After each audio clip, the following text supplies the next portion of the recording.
Duolingo app icon change. So how to change your Duolingo app icon, because they have these pranks where, Duolingo just basically adds a new app icons on April Fools or Halloween. This time it's on April Fools. It's kind of looking like an old owl, but no worries. You can easily change it back to normal. Of course, you can just wait like few weeks and then it will restore automatically to normal. But if you don't want to wait, I will just show you how I did it. I just tried it myself. It's free.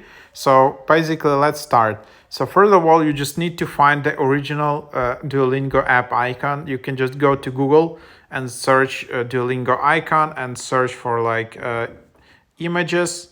I will just go here, and then it's very important that you select the correct image. So here I just found this one, which is from Duolingo brand guidelines. So maybe you can just search this one, and then you can just basically tap share, and then you can just save it to your photos.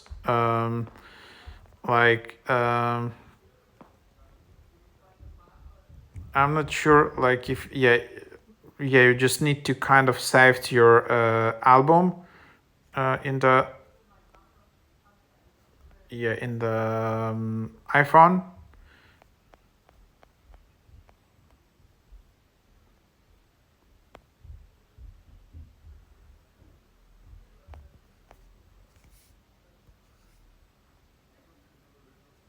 So yep, how you do it again? Sorry, it's just you tap and hold, and then you can just tap save to photos.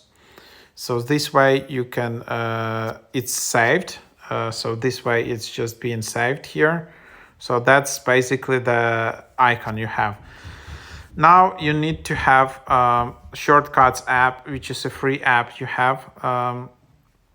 And then basically tap plus in top right, and then tap open app. On the app, select Duolingo, obviously. And then you tap on the arrow in top right, and then you have add to home screen. So from here, tap on this, and then select choose photo, and select this recent icon. Again, it's really important that it's transparent and it has the correct size.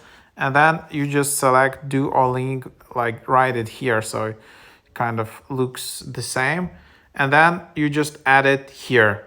So there you have it, and now it's being added, and when I open up, I see that Duolingo is basically opening up.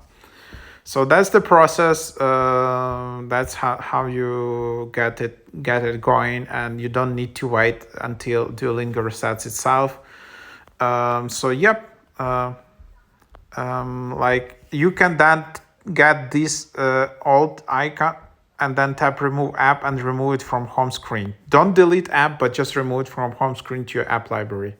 So there you have it.